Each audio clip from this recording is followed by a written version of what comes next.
During dinner, my sister announced she was pregnant with my husband's baby. "We fell in love," she smirked. "They wanted half my fortune." I calmly pulled out an envelope that destroyed their plans. "Hello everyone. Thank you for being here with me today. Before I begin my story, I'd love to know which city you're joining us from. Please feel free to share in the comments.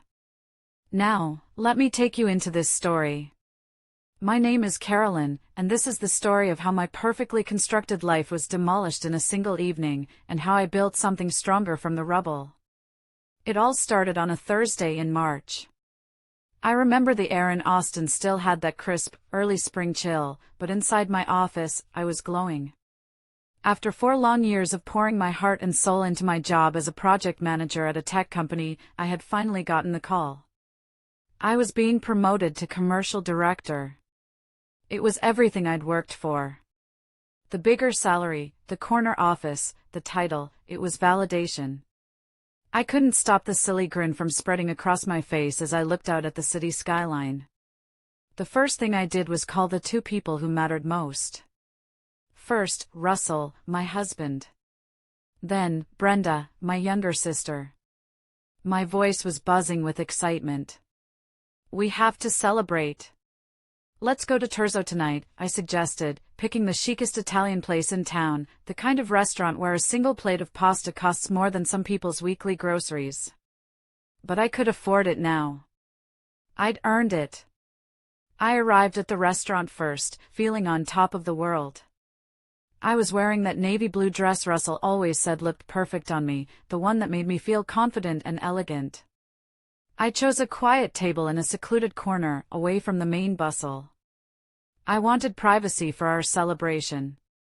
The dining room was buzzing with the low hum of conversation from executives and well-dressed couples, the kind of environment where, after years of climbing the corporate ladder, I finally felt like I belonged. This was my world now. I had built it, brick by painstaking brick. And then, I saw them. They walked in together, and a tiny, strange knot formed in my stomach. It was just a little thing, but it was off. Brenda was beaming, a radiant, almost predatory smile that I hadn't seen on her face in a long, long time. And Russell, my Russell looked nervous. He always got a bit fidgety in expensive places, feeling like he didn't quite fit in, but this was different. There was a tension in the air around them, a charged energy I couldn't quite put my finger on. "Congratulations on the promotion, Carrie." Brenda threw her arms around me in a hug that felt just a little too tight, a little too enthusiastic. She was never the physically affectionate type, especially not with me. We settled in, ordered a $200 bottle of Chianti I'd been wanting to try, and I launched into my happy news. I told them all about the new projects I would be leading, the 40% salary increase, the incredible opportunities for international travel. I was so wrapped up in my own joy that it took me a moment to notice they weren't really sharing it with me. Brenda was listening, yes, but with an unnerving intensity, her eyes fixed on me. Russell just kept fidgeting with his napkin, tearing little pieces off, his gaze darting around the room, avoiding mine. Actually, Brenda interrupted me right in the middle of my excited rambling. "We have some news to share, too." She reached across the table and took Russell's hand. My stomach didn't just knot up this time, it plummeted. "I'm pregnant." The world stopped. I mean it literally just stopped. The chatter of the restaurant faded into a distant, muffled buzz. The warm, romantic lights of Terzo seemed to flicker and dim. All I could see were their hands, intertwined on the crisp white tablecloth. My sister's hand, holding my husband's. It felt like a mirage, something my brain couldn't possibly be processing correctly. Pregnant. My sister, Brenda, was pregnant. "I know it's a complicated situation," Russell finally spoke, his voice raspy and weak. It was the first thing he'd said since they arrived. But it happened, and we fell in love. They just watched me then, their faces a bizarre mixture of nervous expectation and a poorly disguised, smug satisfaction. It was like they were waiting for the explosion. They were waiting for me to scream, to cry, to make a scene that would give the other diners a juicy story to gossip about later. But I couldn't do anything. I just stared. My sister. Brenda. The little sister I helped pay for college when our parents couldn't afford it. The sister I'd given advice to, loaned money to, defended to everyone. She was sitting there, holding my husband's hand, carrying his child, and telling me this on the very night I was celebrating the biggest achievement of my career. How long? I finally managed to ask. My voice sounded strange, hollow, like it was coming from someone else. 3 months, Brenda replied, a hint of pride in her voice as she instinctively rested a hand on her still flat stomach. It started right after your birthday. My birthday had been in December. It was now March. 3 months of betrayal. 3 months of secrets and lies. 3 months of them laughing behind my back while I worked 12-hour days, exhausted but driven, dreaming of the future I thought I was building for us. The promotion I was so excited to share with the 2 people I loved most. Carolyn, say something, Russell pleaded, his voice cracking. And for the first time in a very long time, I really looked at him. I really looked at the man I had been married to for 4 years. And what I saw wasn't a man torn by guilt. He looked relieved. As if a massive weight had just been lifted from his shoulders. As if telling me this horrible, life-shattering secret was somehow liberating for him. What do you want me to say?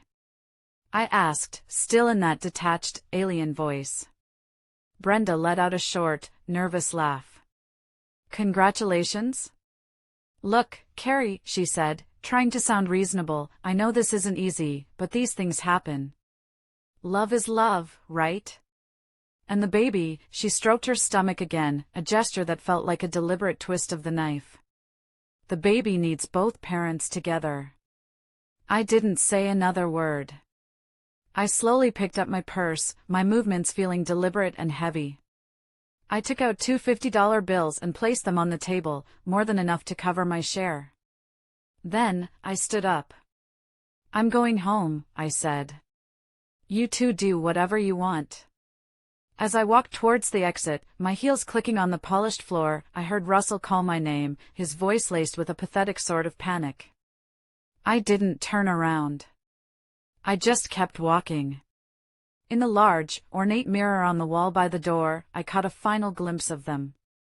They were still sitting at the table. And Brenda. Brenda was smiling. Growing up, Brenda had always lived in my shadow, and it drove her crazy. I was the responsible older sister, the one who got straight A's without seeming to try too hard, the one our parents pointed to as the example. She was the youngest, the spoiled one, the one our parents coddled and protected from every little bump in the road. But for some reason, that was never enough for her. We grew up in a comfortable middle-class family in San Antonio. Our dad was an accountant, and our mom was an elementary school teacher. We weren't rich by any stretch, but we never wanted for anything important.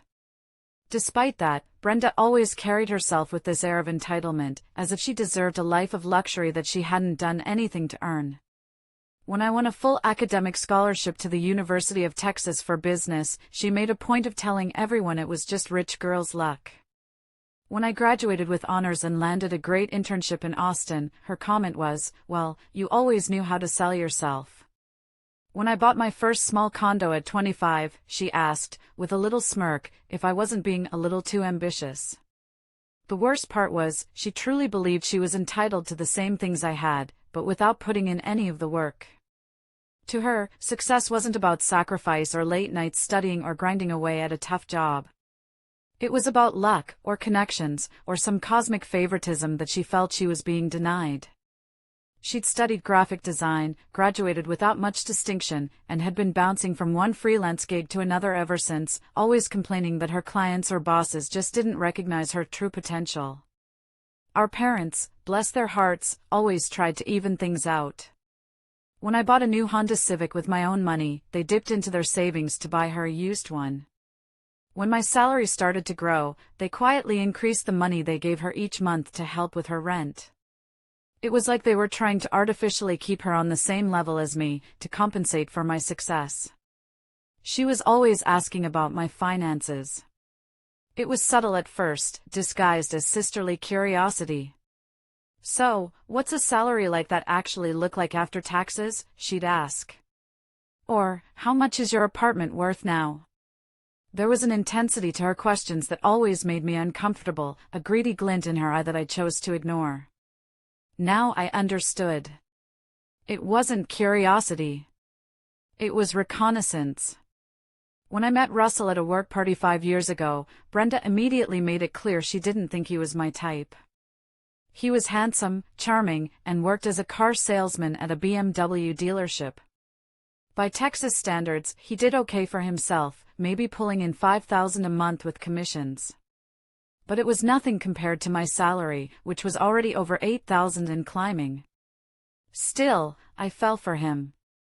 He was fun and affectionate, and he made me laugh after long, stressful days at the office. Russell had a simplicity to him that I found attractive, an uncomplicated view of life that was a welcome contrast to my own nature of always planning 3 steps ahead. Brenda was always polite to Russell, but I could feel the tension. It was most obvious when we all went out to dinner and the check arrived. Russell would get this uncomfortable look on his face when I'd easily pay for a meal that cost $100 per person, or when I'd buy concert tickets that were $200 each. Brenda would just sit there, watching it all with that calculating look I knew so well but had always preferred to ignore. "You basically support him, don't you?" she asked me once, when Russell had gone to the restroom during a family lunch. "I don't support him," I snapped back, irritated. "We split things proportionally to our incomes." And it was true. Russell paid what he could, groceries, gas, a few of the smaller bills. I covered the rest, like the mortgage on the condo I'd bought before we even met. It worked for us. But for Brenda, it was just more proof that I had all the luck. A great career, a beautiful apartment, a devoted husband, investments that grew every month. As if I hadn't fought tooth and nail for every single one of those things. As if it had all just fallen into my lap. I got home and the apartment was eerily silent, exactly as I had left it that morning. The bed was made, the dishes were washed, everything was in its proper place. It felt so strange, how your entire world could shatter into a million pieces, yet the physical space around you could remain completely unchanged. Russell's toothbrush was still in the holder in the bathroom. His clothes were still hanging in the closet next to mine. That ridiculous Dallas Cowboys mug he loved so much was sitting right there on the counter. I sank onto the beige leather sofa in the living room, still wearing my dress and heels, and just stared into the empty space in front of me. My mind was strangely quiet. It was like my brain's emotional processing unit had just short-circuited. I knew I should be crying, or screaming, or breaking things. But all I felt was a profound numbness, like when you bang your elbow so hard you can't feel your arm for a few minutes. I was just offline. Of course, Russell didn't come home that night. Around 2 in the morning, my phone buzzed with a text. "I'm at B's place. We'll talk tomorrow."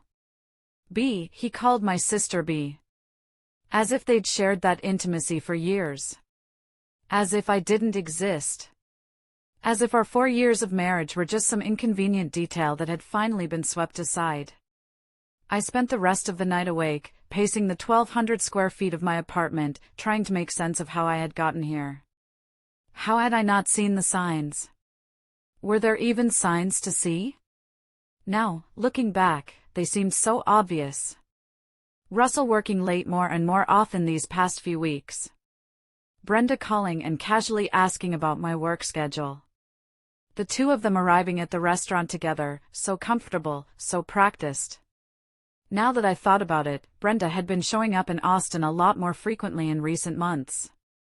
"Just came to see a few clients," she'd say with a breezy wave of her hand. She was a freelance graphic designer, so it was plausible. But Austin was only an hour-and-a-half drive from San Antonio. Why did she always stay in a hotel? Why hadn't she asked to crash on my couch like she used to in the old days?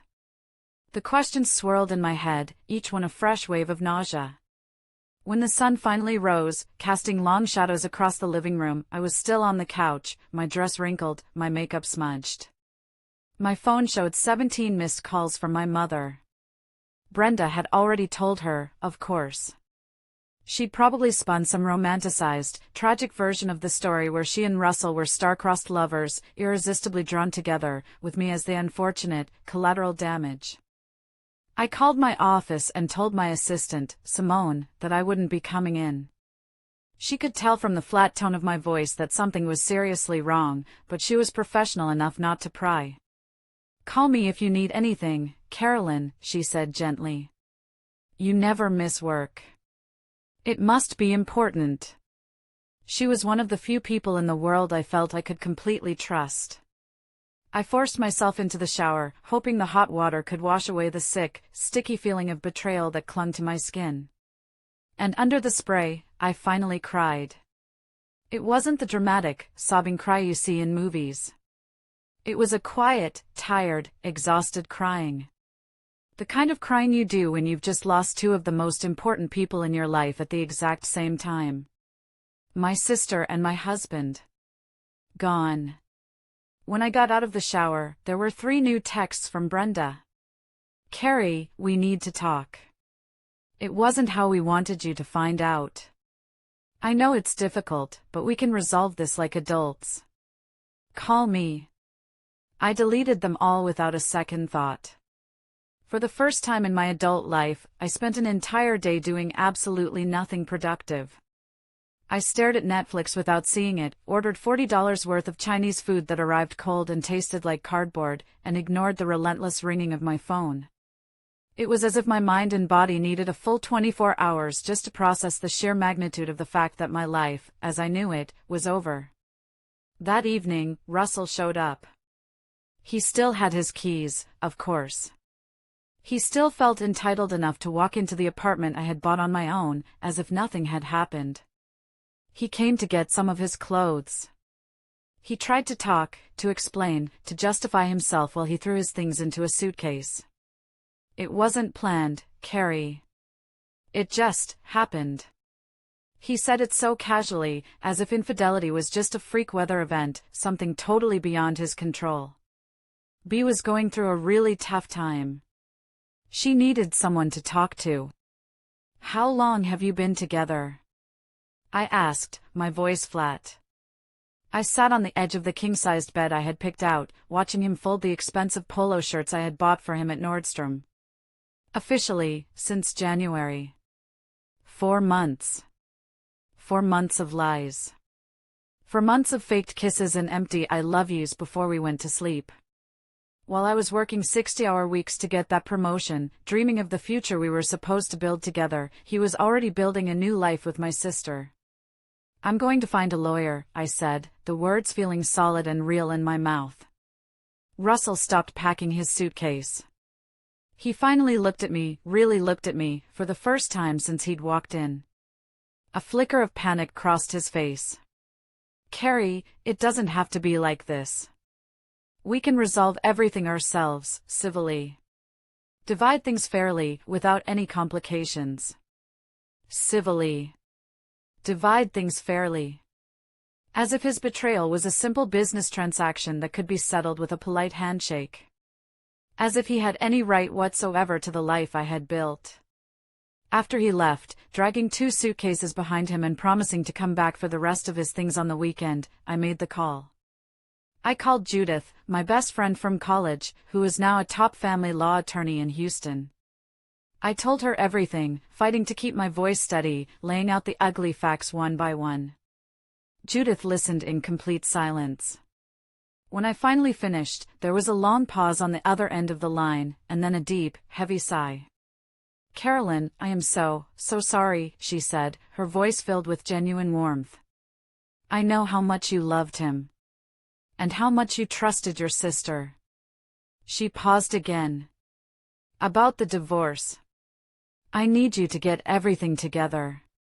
Marriage documents, bank statements, deeds, proof of your salary and investments. Everything. I'll build the strongest possible case for you. Judith, I don't even care about the money, I heard myself say, the words tasting like ash. I just want this to be over quickly. Don't you dare say that, Carolyn, she said, her voice suddenly sharp. You fought like hell to build what you have. You are not just going to hand it over to the man who betrayed you. Do you have any idea what your total assets are even worth right now? I didn't have an exact number, but I knew it was substantial. The apartment alone was worth at least $400,000. I had about $100,000 in various investments. My stake in a tech startup was valued at $50,000. Plus, my new salary was going to be $16,000 a month. I scheduled a meeting with her for the following week and hung up the phone. That's when it hit me. I needed to find all those important documents. It wasn't something I ever thought about. Who thinks about preparing for a divorce when they believe they're happily married? I went into the second bedroom, which I had converted into a home office. I was always meticulously organized, a trait that now felt like a lifeline. I pulled out my color-coded folders, my hands shaking slightly. Bank statements from the last 2 years. Tax returns. Investment reports from Fidelity. Seeing it all laid out on the desk, everything I had achieved by 29, I felt a flicker of pride through the pain. But it all felt so fragile now, as if it could all vanish in a messy, vindictive divorce process. I picked up the green folder labeled Marriage Documents. Inside was my birth certificate and the official marriage certificate from Travis County. I was staring at it, my eyes scanning the legal text, when something caught my attention. A small, typed line under the section for property regime. Separate property regime. Complete separation of assets. Complete separation? Why would we have chosen that? Most couples in Texas opted for community property, where assets acquired during the marriage are split. And then, like a dusty file being pulled from a long-forgotten cabinet in the back of my brain, a memory surfaced. A single phrase. Prenuptial agreement. I ran to the bedroom closet, to the small safe I'd had installed years ago. It had been so long since I'd opened it that I almost fumbled the combination, my birthday, in reverse. Inside, tucked between the deed to the apartment and my passport, was a thick, sealed envelope bearing the official seal of the Travis County Clerk's office. Prenuptial agreement. Carolyn N. Santos and Russell David Ferrer. My hands trembled as I tore open the envelope. I had a vague memory of insisting on this at the time, but the details were hazy, blurred by the excitement and romance of planning a wedding. I had been so in love, so sure of our future, that the legal side of marriage felt like a mere formality, a box to tick. But now, standing alone in my bedroom at 2 a.m, holding those crisp, letterhead pages from the law firm, I felt something I hadn't felt in days. A tiny, fragile flicker of hope. Maybe, just maybe, I wasn't going to lose everything I had built. Maybe there was something in these papers that could protect me from my sister's greed and my husband's staggering irresponsibility. I took a deep breath, switched on the bedside lamp, and began to read every single word, with the focus of someone deciphering the map to their own future. The memory came flooding back, sharp and clear, like a movie being played in reverse. It was a sunny Saturday in April, just 2 weeks before our wedding. I was 25 and had just closed on my first apartment, a modern 2-bedroom loft in downtown Austin that had cost me $350,000. I had done it all by myself. Russell was in a panic about the wedding preparations, complaining about the spiraling costs.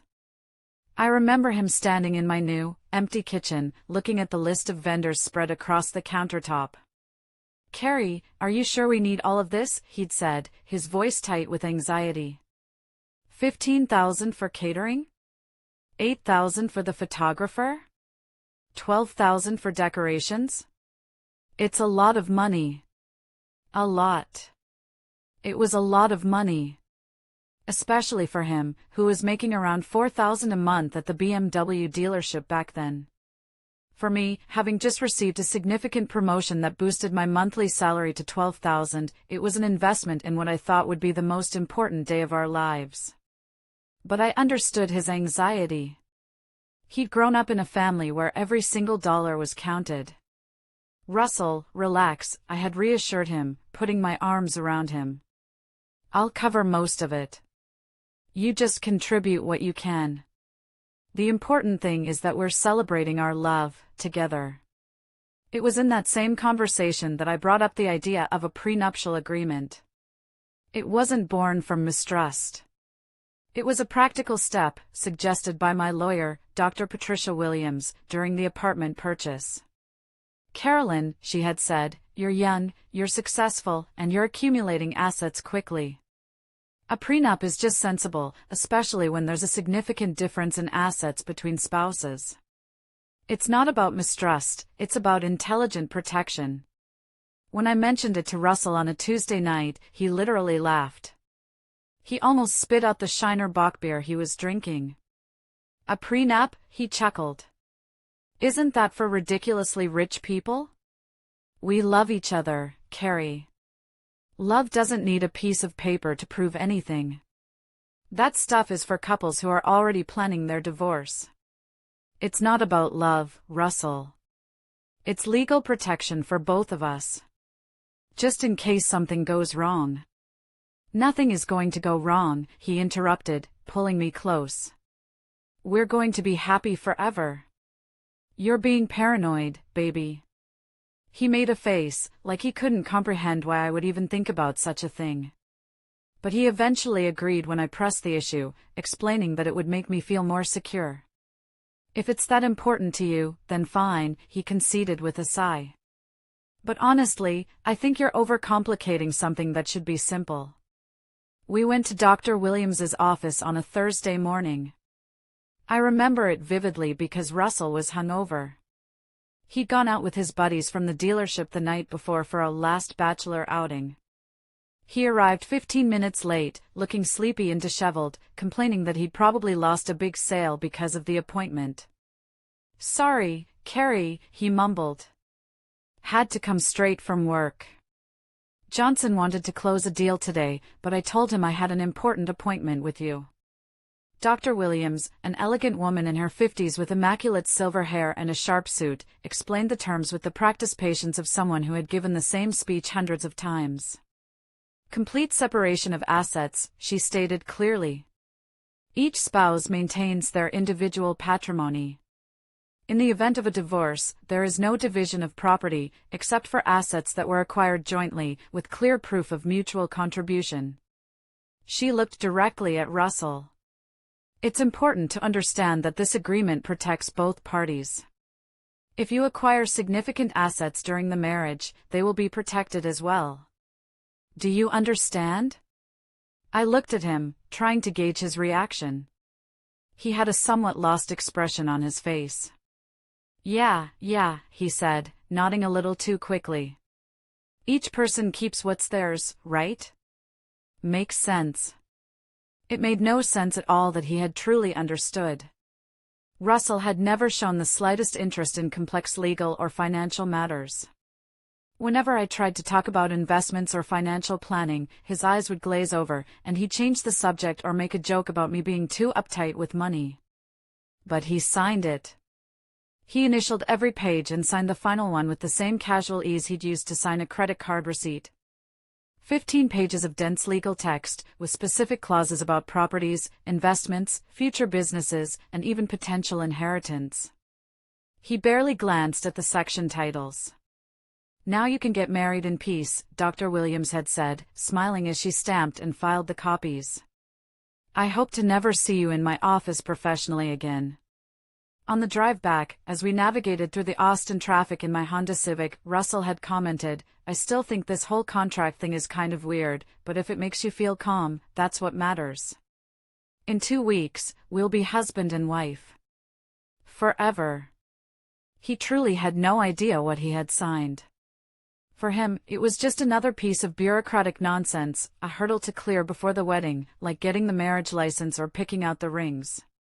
He didn't comprehend that he was voluntarily waiving any and all rights to my present and future wealth. And I, so blinded by love and confident in our forever, didn't think it mattered.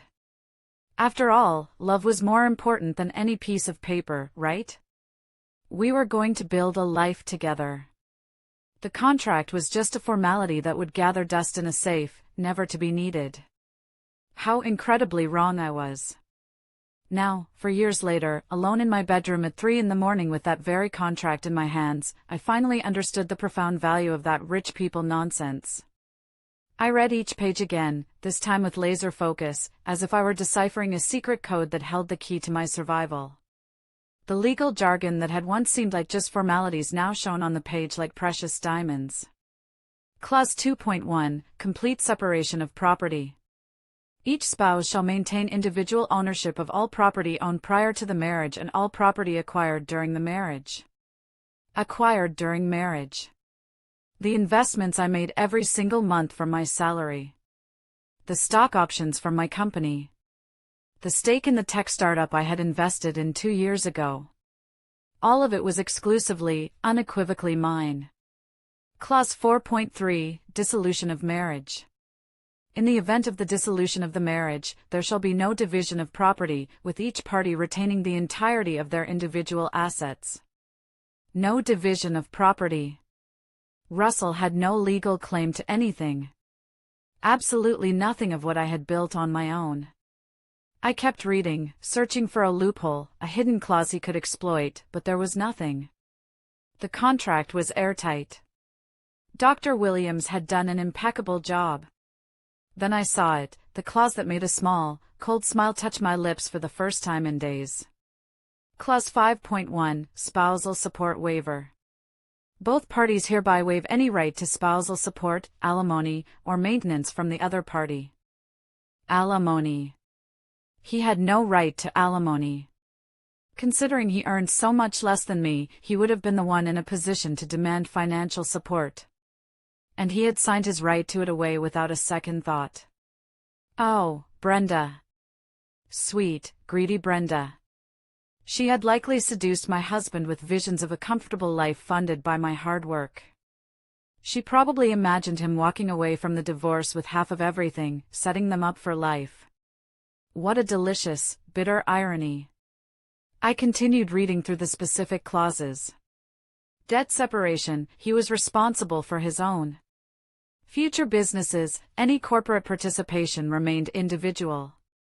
Inheritance, any assets received from family would remain with the original recipient. It was a suit of armor, complete and impenetrable. Russell had no right to a single cent of what I had built, and even better, I had no legal responsibility for any of his debts. I suddenly remembered the Ford F-150 truck he had financed the year before, and the high-limit credit card he used so freely. I grabbed my laptop and started to make a quick, mental inventory of my net worth. The apartment, now valued at over $400,000. Investments in stocks and funds, totaling around $100,000. My stake in the startup, worth at least $50,000. The cash in my checking and savings accounts, another $40,000. My paid-off car, worth $20,000. It added up to over $600,000. And with my new promotion, my salary was about to jump to $16,000 a month, not including bonuses. Russell had no right to any of it. I remembered a conversation we'd had last Christmas, when Brenda was complaining about how unfair life was. "Carrie, do you realize how frustrating it is?" she'd slurred, after a few too many glasses of wine. "You have this beautiful apartment, a new car, you go on vacations, while I'm killing myself just to barely make rent." Now I understood. It wasn't frustration she was feeling. It was planning. Brenda saw Russell not as a man to love, but as a tool, an opportunity, a key to unlock the life she felt she deserved without having to work for it. She didn't love him. She loved what she thought he could give her access to, my life. I put the contract back in the safe, but not before taking clear photos of every single page with my phone. I emailed the images to Judith with a simple subject line, "Look what I found." She replied in less than 15 minutes, even though it was nearly 4 a.m. "Carolyn. This changes everything. Call me the second you wake up." For the first time since that horrible dinner at Terzo, I felt a sense of peace settle over me. And for the first time in what felt like years, I dreamed of my future. A future where I was completely, utterly free. The next morning, I woke up with a mental clarity I hadn't felt in days. As I sat in my modern kitchen, sipping coffee and looking out my 10th floor window at the Austin skyline, I started connecting dots that had previously seemed like innocent, random coincidences. Brenda's suspicious interest in my financial life suddenly made perfect, sickening sense. It wasn't just sisterly curiosity, there was a calculating intensity in her questions that was now crystal clear. "So how much do you pay in rent for this place?" she had asked during a visit last year. When I explained that I owned it, that it was financed, her eyes lit up in a way that should have warned me. "Wow, it must be worth a fortune," she'd breathed. She asked about my salary with an unnerving frequency. "Carrie, what are you earning now?" she'd probe, adding a quick, "just trying to get a sense of the market," as if she were comparing her freelance opportunities to my corporate career path. When I mentioned I was investing in stocks, she wanted to know specific amounts. "I'm thinking about starting to invest, too," she'd lied. "I just need a reference point." I remembered that Christmas conversation at our parents' house in San Antonio again. After complaining about how I had everything, she had become bitter. "You were always the perfect daughter, the smart one, the one who gets everything so easily," she'd said, her voice dripping with resentment. "I have to kill myself just to get the crumbs." At the time, I brushed it off as the wine talking. Now I realized it was pure, unadulterated envy that had been festering for years. Brenda genuinely believed she was entitled to what I had, but without the corresponding effort. And Russell, poor, simple Russell. He was never an ambitious person financially. He was content with his dealership salary, with his simple life of weekend beers and watching football on TV. But I remembered how he would sometimes look at the things I bought with a mixture of admiration and discomfort. $400 for a purse, Carrie? That's almost my portion of the rent," he'd commented once when I came home with a new Coach bag. It wasn't criticism, exactly. It was more like he was trying to process a financial reality that was completely alien to him. Brenda had probably planted the seeds in his head, slowly and carefully. "Imagine when you two get a divorce, Russell. Half of all this will be yours. You'll be set for life." She had no idea about the prenuptial agreement, of course. I had never mentioned it to anyone in my family. It was a private matter between my husband and me. Now, I understood a snippet of a conversation I had overheard by chance a few months ago. Russell was on the phone out on the balcony, and I had assumed it was a work call. But now I remembered hearing his low voice, saying, "I don't know if it's the right time. She'll suspect something. I need to be sure." At the time, I thought he was talking about closing a difficult car sale. Now I realized he was almost certainly talking to Brenda about when and how to reveal their affair. The most painful part was the chilling realization that they had planned that entire scene at the restaurant. The choice of Terzo, on the night of my promotion. The way they arrived together, a united front. The smug satisfaction on their faces. It wasn't a desperate, impulsive confession. It was theater. It was a performance designed to humiliate me in the most public and painful way possible. They wanted to see me break, to see me fall apart. They probably expected me to beg Russell to come back, to offer him anything to save our marriage. Too bad for them. They didn't know about the prenup. I spent that weekend not mourning, but strategizing. I was done being a victim. I called Judith first thing Monday morning. "Carolyn, my girl," she said, her voice buzzing with energy, "this contract is a work of legal art. It's ironclad. Russell has no right to absolutely anything. We can have this divorce processed in 60 days if he doesn't contest it." "And if he does contest it?" I asked. "Based on what?" Judith laughed. "He signed the damn thing. Everything is registered. There was no coercion or fraud. He's screwed, honey. Royally screwed. Screwed. Russell was screwed, and he didn't even know it yet. A cold, hard plan began to form in my mind. "Judith," I said, my voice steady. "I'm going to call them. I'm going to propose a civilized conversation about the divorce. I want to see their faces when they find out the truth." "Carolyn, are you sure?" she asked, a note of caution in her voice. "It might be simpler to just file the papers and let me handle it." "I'm sure," I replied, a new sense of purpose hardening my resolve. They humiliated me in public. I want to return the favor. 3 weeks passed since that night at Terzo. 3 agonizing weeks where David would come by to pick up the rest of his things, always with Brenda in tow, as if he needed her for moral support or protection. 3 weeks of my mother calling me daily, trying to mediate, trying to get me to think about the baby. "Carolyn, dear, I know you're hurt," she'd plead, "but these things happen. Russell has always been a good boy, and Brenda is pregnant. Can't you just think about the poor, innocent baby? Think about the baby.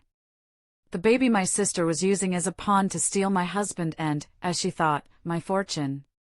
"Mom, I am not discussing this with you," I'd say, my voice clipped. "Russell and I are getting a divorce. Period." My mother, like everyone else, assumed that Russell was entitled to half of everything. Brenda had likely filled the entire family's heads with stories of how I was being selfish and petty for not graciously accepting their grand betrayal. In the 4th week, I finally made the call. I called Brenda. She answered on the 2nd ring, her voice eager, as if she'd been waiting by the phone. "Carrie. It's so good you called. We really need to talk." "Hi, Brenda," I said, forcing a weary, resigned tone into my voice. "Look, I've had some time to think about this whole situation, and I think you guys are right. There's no point in holding a grudge. We're all adults. These things happen."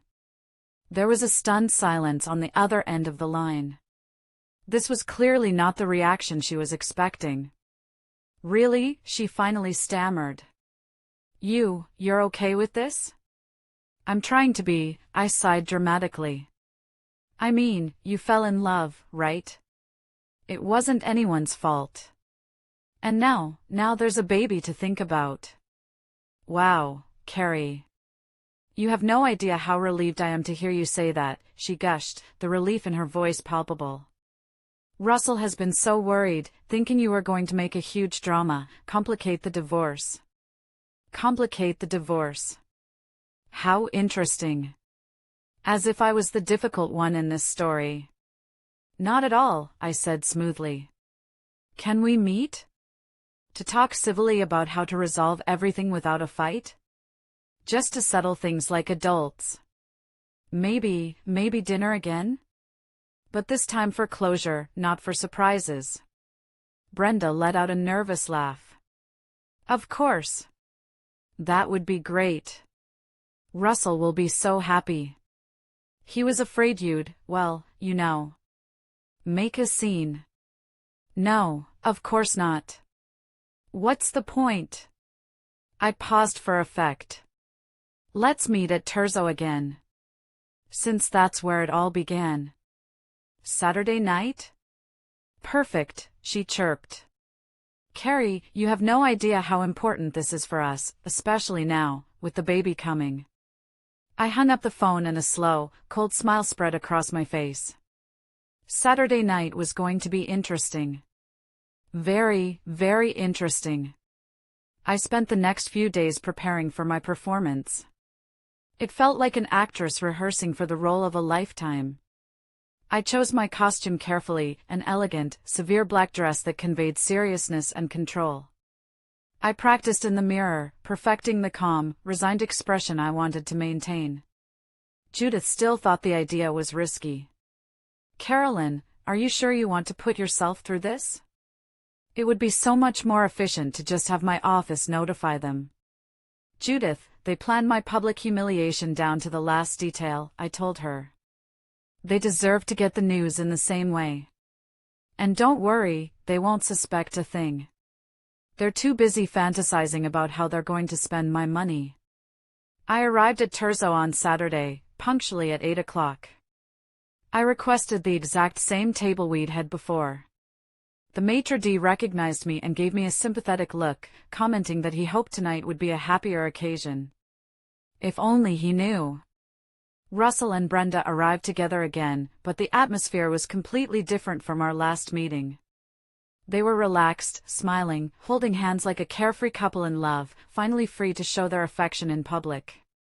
Brenda wore a dress that was clearly chosen to highlight her small but now noticeable baby bump. "Carrie!" Brenda hugged me with what seemed like genuine warmth. "You look beautiful. Is that dress new?" "Thank you," I said, my voice even. "You both look well, too. How's the pregnancy going?" "It's great," she chirped. "We're already thinking about names.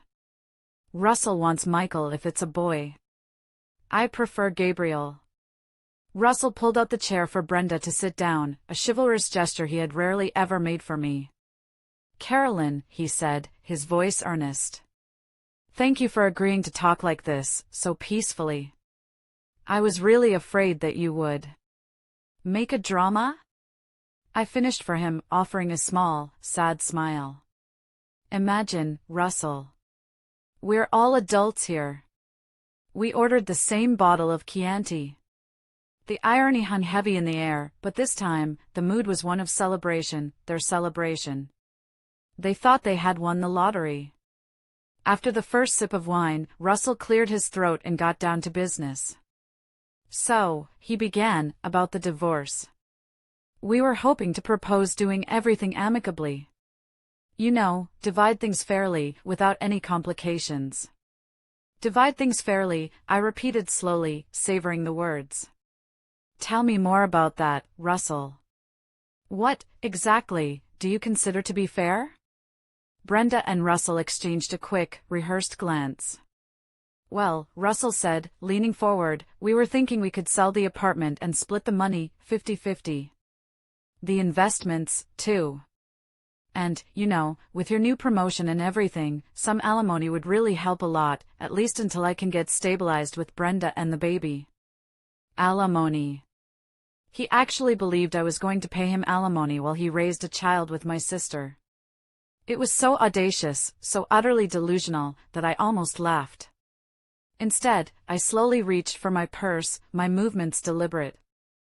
I rummaged inside for a moment, as if I were looking for a pen or a lipstick. Russell and Brenda watched me, their eyes filled with greedy expectation. They probably thought I was about to pull out some pre-written divorce papers, ready for a friendly, on-the-spot signing that would benefit them immensely. Instead of a pen, I pulled out the thick, courthouse-sealed envelope.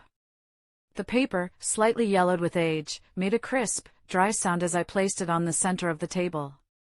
"Before we talk about dividing anything," I said, my voice low and clear, "I need to clarify something important. Something that you, Russell, seem to have forgotten." Russell frowned, his eyes fixed on the envelope. "What is that?" "Our prenuptial agreement, Russell," I said, looking him straight in the eye. "Remember? The one you signed 4 years ago? The one you called rich people nonsense?" The color drained from his face. Instantly. He looked like he'd been punched in the gut. Brenda just looked back and forth between us, her confident smile faltering. "What agreement? You two had a prenuptial agreement?" "We did," I said, my gaze never leaving Russell's. "And you signed it, Russell. You signed it without even bothering to read it properly." I slid the pages out of the envelope and spread them on the table, open for them both to see. I tapped my finger on the first highlighted clause. Complete separation of assets. "Do you remember what that means?" Russell picked up the pages, his hands visibly trembling. His eyes darted across the lines of dense legal text, trying to process words he had clearly dismissed as unimportant 4 years ago. "Calm down, Carrie," Brenda said, her voice losing its confident edge. She was trying to regain control. "Even with an agreement, you were married. There's still community property, a division of assets you acquired during the marriage. Not when there's a complete separation of assets, Brenda, I said, my voice like ice. I pointed to the specific clause. It's right here.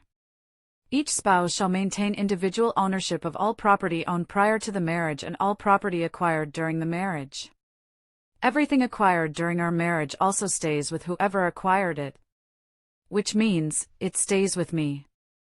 But this can't be legal. Russell protested, his voice rising in panic. People at the next table glanced over. The apartment. The investments. I lived there. I contributed to the expenses. You contributed $300 a month for groceries and gas, Russell, I stated flatly. I paid the $1,800 mortgage payment. I paid the $200 condo fees. I paid for the internet, the electricity, the insurance. Your $300 doesn't give you property rights over a $400,000 apartment. Brenda was now frantically flipping through the pages, her face a mask of disbelief, searching for some loophole, some lifeline. But alimony, she blurted out. He has a right to alimony. I smiled. It was the first genuine smile I'd had all night. Page 5, Section 3, I said, as if reciting a poem. Spousal support waiver. Both parties hereby waive any right to spousal support, alimony or maintenance. Russell waived his right to alimony the moment he signed this document. I didn't know what I was signing. Russell practically shouted, drawing more stares. You tricked me. I tricked you? I said, my voice dangerously quiet. Russell, you were sitting right there when the lawyer, Dr. Williams, explained every single clause. You said you understood. We have witnesses. It's all registered at the courthouse. It is legally binding. The expression on Brenda's face was slowly morphing from confusion to pure, unadulterated horror. The reality of the situation was hitting her like a runaway train. You mean he has no right to anything? She whispered. Nothing, I confirmed. Zero. Zilch. I put the papers back in the envelope. Russell leaves this marriage exactly as he entered it, with his financed pickup truck, his clothes, and his credit card debts.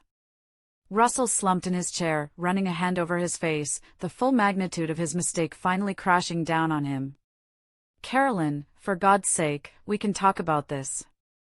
You can't just leave me with nothing. I'm going to have a child to support. You are going to have a child to support, I emphasized, letting the words hang in the air. With your car salesman's salary. Which, by the way, after child support payments, is going to be quite tight. Child support? Brenda asked, her voice barely a squeak. Of course, I said, enjoying this far more than I probably should have. The father has to pay child support.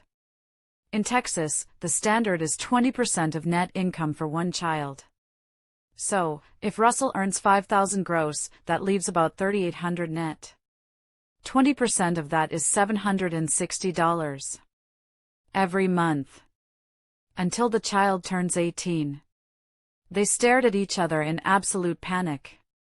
It was clear these were calculations they had never bothered to make.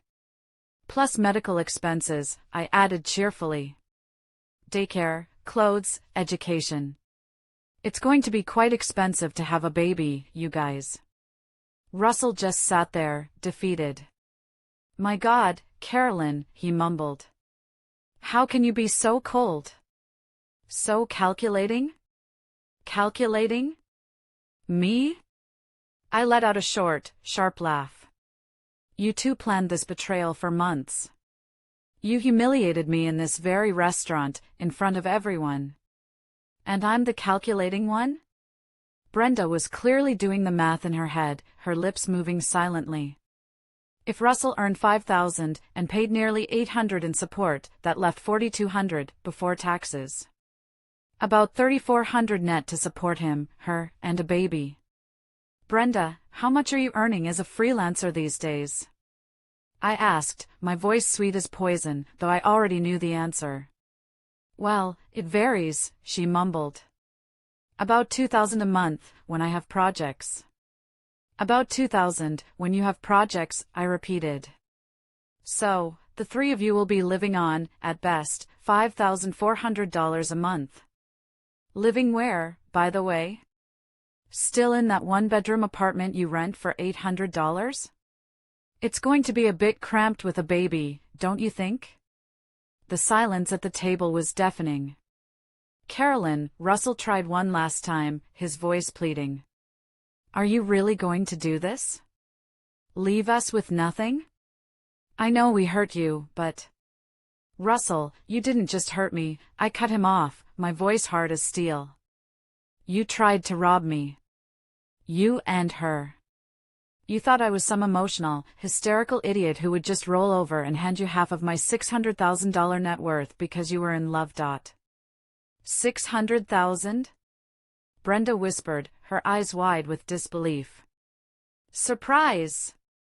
I said with a fake, bright smile. I'm even richer than you imagined. And now with the promotion, I'll be earning $16,000 a month, while you two are fighting over money for diapers. Russell finally buried his face in his hands. I'm an idiot, he groaned. A complete idiot. Finally, I said. Something we can both agree on. Brenda tried one last, desperate card. Carrie, you're my sister. We're family. You can't just abandon us like this. What about your niece? Or nephew? Don't you want to help? I looked at her, at the fake tears welling up in her eyes, and I felt nothing but contempt. Brenda. You tried to steal my husband because you thought you could steal my fortune along with him. You made a bad calculation. And now, you will have to live with the consequences of your choices. Family doesn't betray family. Family doesn't humiliate family in public. And family certainly doesn't seduce their sister's husband out of pure, pathetic greed. I stood up from the table and placed two $50 bills on top of the prenup. Your lawyers can contact mine, I said crisply. Judith Williams, in Houston. She has all the necessary information. Carolyn, wait, Russell said, scrambling to his feet. No, Russell. You waited. You waited 4 months to tell me the truth. You waited until the night of my promotion to maximize my humiliation. You waited until you thought you had everything planned out perfectly. Now, it's my turn to make you wait. Wait for what? Brenda asked, the tears finally starting to fall for real. I paused at the edge of the dining room and looked back at them, two pathetic figures at a table meant for celebration. Wait to see what it's like to be poor. What it's like to live counting every penny. What it's like to not be able to afford dinner at a $200 restaurant. I held their gaze for a long moment. Maybe now you'll understand why I work so hard to have what I have. And why I will always protect what is mine. I walked out of Terzo, hearing the sound of Brenda finally breaking down into sobs behind me. If you're still listening, please help me out by liking this video and commenting the number 1 down below. That lets me know you've given me a like, and it tells me that you're right here with me on this journey. Your support is a huge encouragement and keeps me going. Please, comment the number 1, and let me tell you what happened next. The divorce was finalized in exactly 60 days. True to Judith's word, Russell didn't contest it.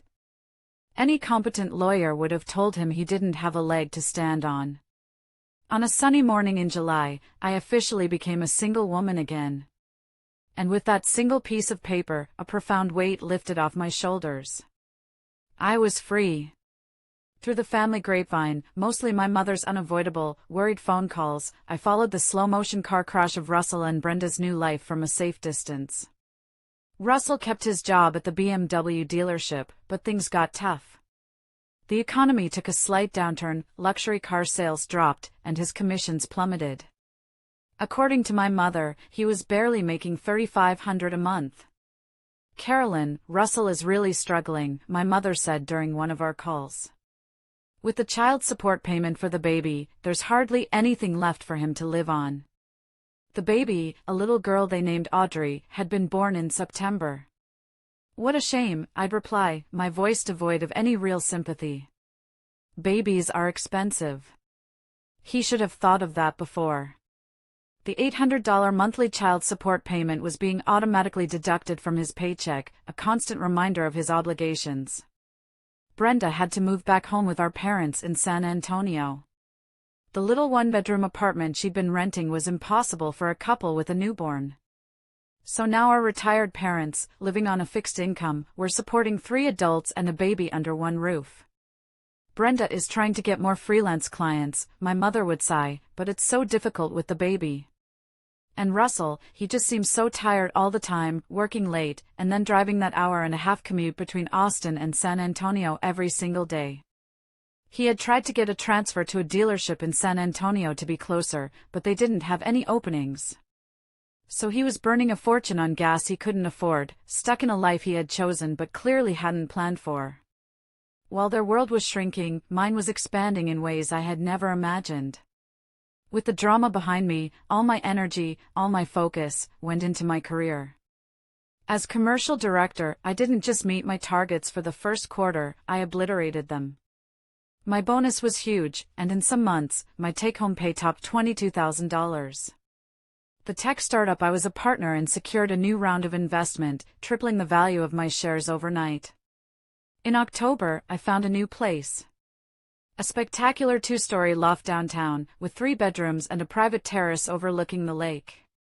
I sold my old apartment for $500,000, a tidy profit, and bought the new loft for $700,000, paying cash.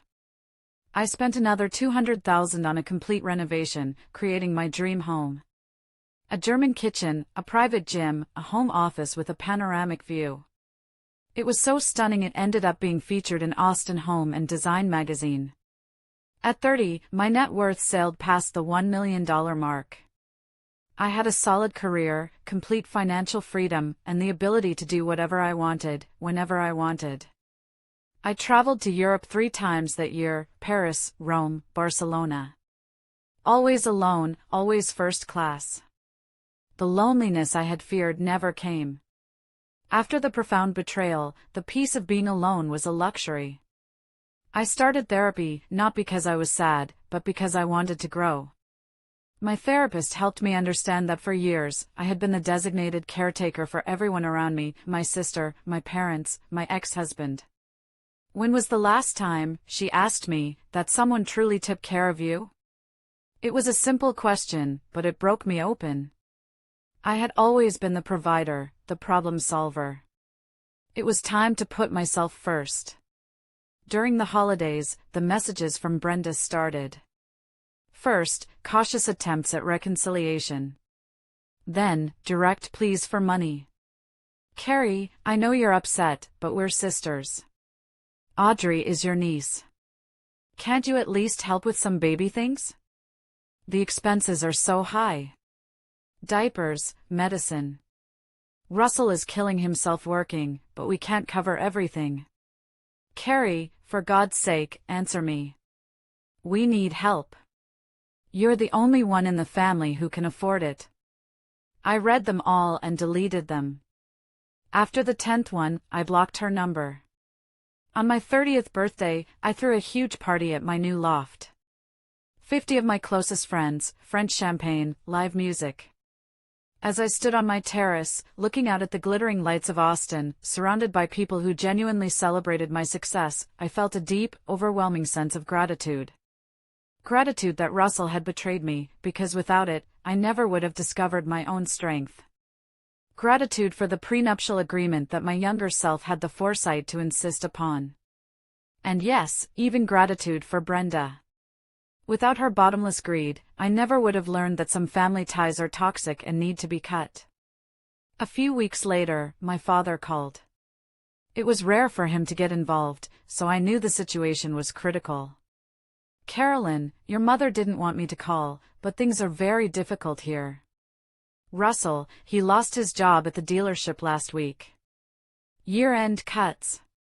For the first time, I felt a pang of genuine guilt, not for them, but for my parents, who were caught in the middle.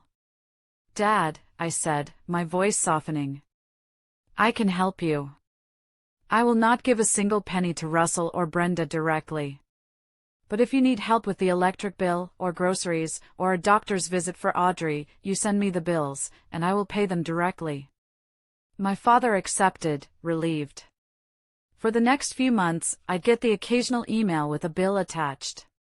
Trivial amounts for me, but a lifeline for them.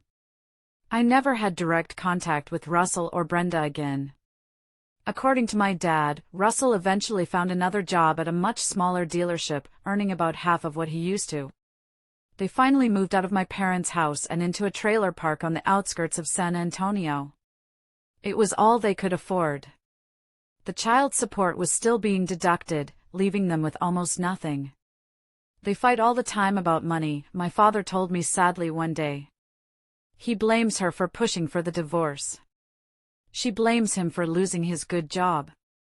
It's a vicious cycle. It was exactly what happens when a relationship is built on greed instead of love.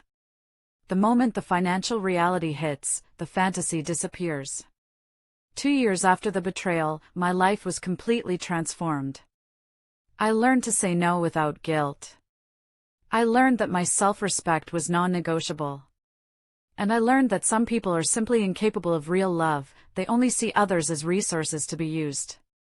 I started dating a wonderful man, Walter, an architect I met at an art gallery. Our relationship was a true partnership, built on mutual respect and admiration, not dependency. On the 3rd anniversary of that fateful night, I got a text from an unknown number. It was Russell. "Carolyn, I know you don't want to talk to me, but I just need to tell you something. You were right. About everything. About me, about Brenda, about the money. I was an idiot, and I destroyed the best thing that ever happened to me. I hope you're happy." Reading it, I didn't feel anger or satisfaction. Just a quiet sense of closure. He finally understood, but it was far too late. I had moved on. I deleted the message without responding. Today, at 32, I look back at that horrible night at Terzo, and I see it for what it was, the best gift I could have ever received. It forced me to become the woman I am today, the executive director of my company, with an annual salary of over $300,000 and a net worth that has surpassed $2 million. Russell and Brenda are still living in that trailer park, still fighting about money they don't have. Sometimes I wonder if I should feel guilty for having so much while they have so little. But then I remember. They didn't just make a mistake. They tried to rob me. They planned my humiliation. They calculated my emotional and financial destruction. The fact that their calculations were wrong is not my fault. I built my life with honest work and smart decisions. They tried to take a shortcut through betrayal and discovered that some shortcuts lead straight to a dead end. My story isn't about revenge. It's about justice. It's about learning that when you stop supporting people who only drain you, you have so much more energy left to build something truly extraordinary for yourself. Thank you so much for listening to my story. If it resonated with you, or if you've ever been through something similar, please share your thoughts in the comments below. And don't forget to like and subscribe for more stories. You are not alone.